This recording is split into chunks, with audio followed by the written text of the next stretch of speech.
Hey guys, welcome back to Black, White, and the Grays. My name is Kylie and I am the farmer here on our small farm located in Central Oregon. We own a little less than 5 acres and we have a market garden. Now I'm not your traditional market gardener because this isn't my full-time gig, but it is my part-time gig. But my full-time gig is I'm a mom, I'm a wife, I'm a mother, and farming is something I like to do kind of as a hobby but have big dreams for it.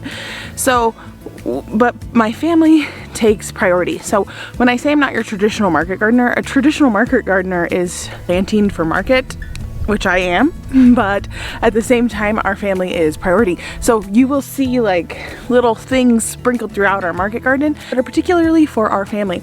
And namely what I'm about to start, well, I started planting yesterday, are potatoes. So to market potatoes, at least in my opinion, it's not worth it for profit because they take up a ton of space, especially where we are, and we're on a small farm. So yeah, we have a little less than 5 acres, but we have a lot of that pasture for our animals, and then the rest is different structures, our house obviously. And so if you're farming on 5 acres, I'm sure you could plant potatoes to sell, but it's just not worth it because and especially with our short growing season, we are a zone 3. We also have a frost risk all year round. So growing potatoes, if you're not on top of it, can be a bit challenging, but it's not too bad. I've had one really good year of super good success and one really bad year of failure.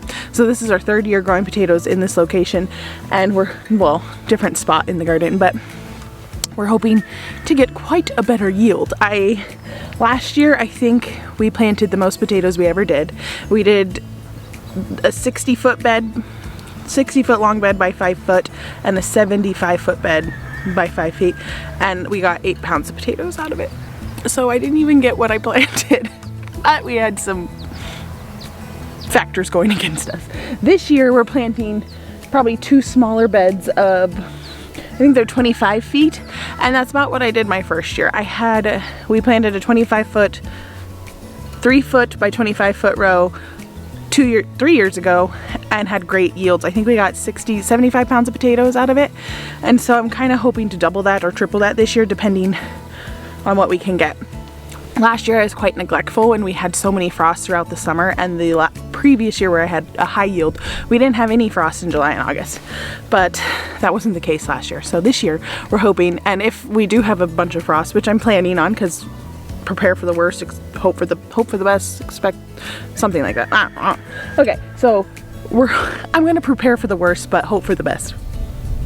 In a sense, as soon as the green starts showing on these potatoes, I have to come through with a bunch of straw and just mound them. I have done Ruth Stout method and a no dig method, and I found that I kind of like the combination of the two.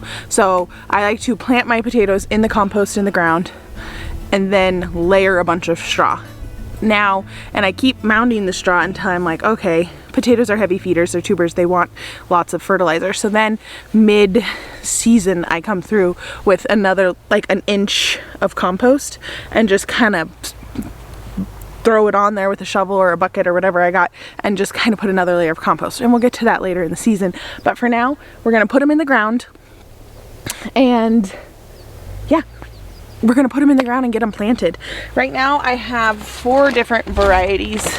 The one I'm working on right now is an early season, and I have bought seed potatoes from all different types of things. I've bought organic potatoes from the store.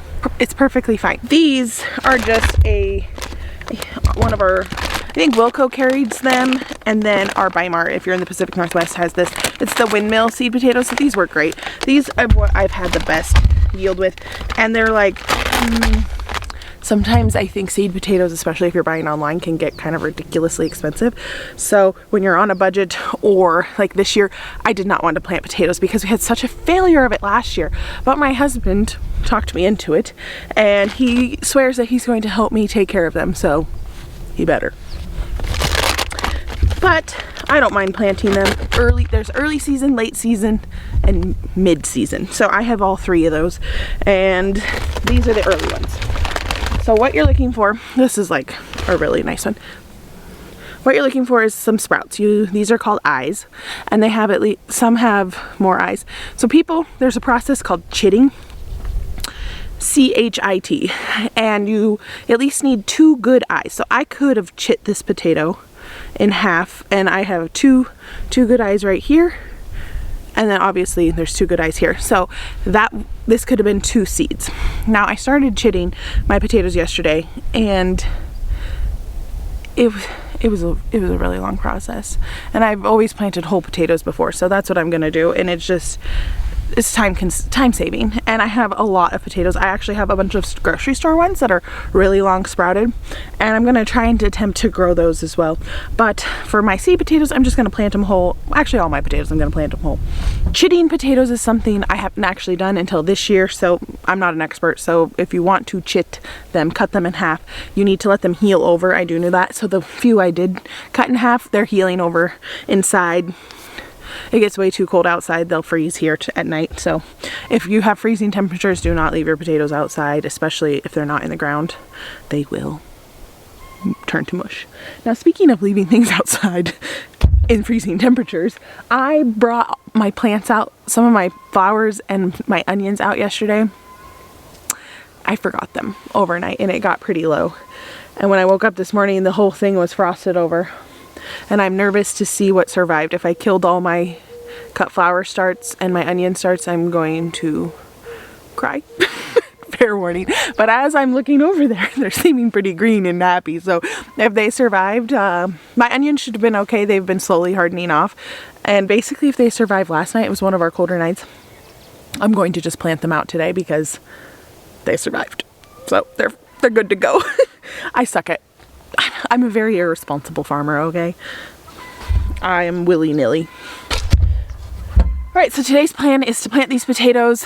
Let's check on these starts. Let's open up the greenhouse. Let's get things going. It's going to be a warm day. Somebody just laid an egg and is super pumped up. And then, yeah, that's today's video. Oh, everybody's looking pretty good. Oh, good job, guys. My lupin all survived. Needs some water. Can you see that? Nobody looks bad. They look great. My onions are kind of looking sad, but I think they could just use some water. You are looking good. This is my stalk, I think. Yep. Stock. I feel like they would have done better out here. And then my white dill. Everybody did good. And the bells of Ireland too. Oh, my little greenhouse. Oh, I gotta show you this, because I was concerned about this before our trip. The onions I clipped before, I was like, man, as I'm editing, I'm like, wow, those are really little. And it's like, I hope they do okay. So I come back and I check on them. These are the exact same red wing onions I clipped in my last video. And it's been about a week. Well, it was less than a week when we came back and saw this, but now they are taller than what they were when I cut them. So it really helps the growth, people. So these guys probably could use another haircut. They're getting so long and lengthy, and all of them are like that. So that is good news to me. Everybody enjoyed their haircut. This guy's growing back a little slower, but he's coming along. And then my sunflowers. We have a mouse in here, and he is munching on my sunflowers. Let me see. Yeah, you can see like little bite marks. Has anybody had this happen? Like, I've never had a mouse eat my sunflowers, and some he nibbed down to the bottom. A bunch of these he nibbed down to the bottom. But some of them are perfectly fine. Like, will this be okay to plant outside? Let me know if you have any experience with this. I have no idea. I have no idea if it'll be okay. But everything else is doing pretty good. I'm so pleased that my things survived. My peas are getting out of control.